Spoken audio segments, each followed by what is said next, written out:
새로운 출발을 알리는 결혼식. 누구보다 멋지고 아름답길 바라는데요.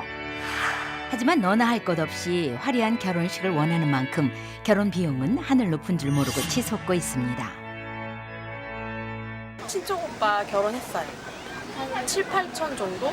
어차피 한 번 하는 거 호화스럽게 하고 싶죠. 그렇게 이제 보여지는 거니까. 화려하고 성대한 결혼식. 과연 행복의 척도가 될 수 있을까요?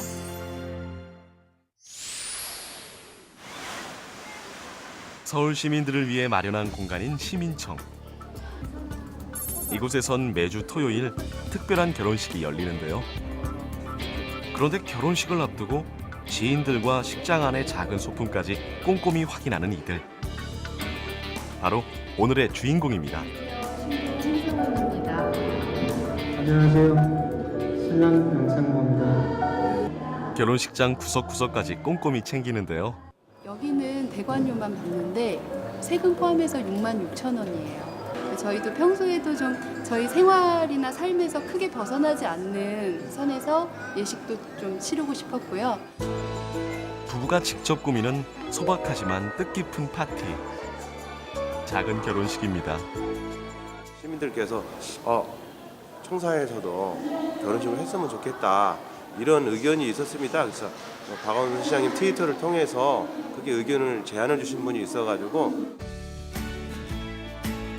올해 1월 시민청을 개관하면서 마련한 작은 결혼식. 시민청 홈페이지를 통해 신청을 하면 서울 거주자에 한해 간소한 결혼식에 대한 의지와 사연이 있는 이들을 우선적으로 선정하고 있습니다. 최근엔 작은 결혼식을 원하는 예비 부부들도 많아졌는데요. 안녕하세요.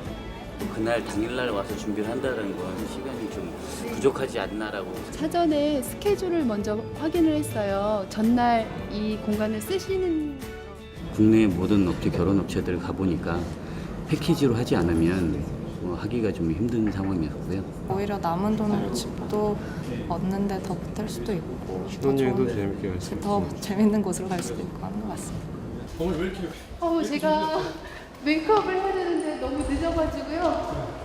선생님 죄송해요. 준비를 거기다가 생애 한 번뿐인 특별한 날. 작은 결혼식이라고 해서 무조건 아끼고 생략하는 게 아니라 필요한 것과 필요 없는 것을 구분하는 데 의미가 있습니다. 신부대기실은 꾸미지 않았어요. 그냥 신랑하고 같이 손님 맞이하려고요. 여기서 간소하게 끝내기로 했어요. 영우가 고생했어. 왔는데 내가 그 머리 하는 거 있잖아. 그 두 가지로 했어. 전문적인 손길이 필요한 부분은 재능 있는 지인들의 정성으로 채웁니다. 친구로서 제가 이렇게 해줘서 친구가 또 막 행복한 시간을 그 꽃과 함께 보낸다는 거가 너무 저도 행복하죠. 주는 이에게도 받는 이에게도 뜻깊은 선물입니다. 소원이 없다. 내일 이사고 다니는 거야? 매일 하는 거 봐서. 굉장히 잘해주셨네요. 그치, 영국이 화가 너무 너무 이쁘죠? 결혼식의 꽃은 역시 신부. 하지만 화려한 웨딩드레스 대신 평소에도 입을 수 있는 원피스를 택했습니다. 예식하고 드레스는 다시 줘야 되잖아요. 없어지는 건데 이건 제가 입고 다닐 수 있으니까 더 실속 있는 것 같아요.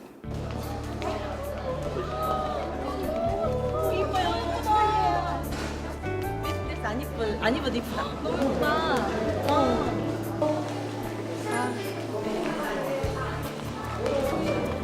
부부는 또 하객들을 위한 특별한 선물을 마련했는데요.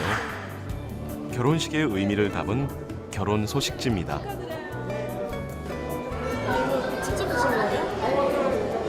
언니한테 보내줬어요. 메시지.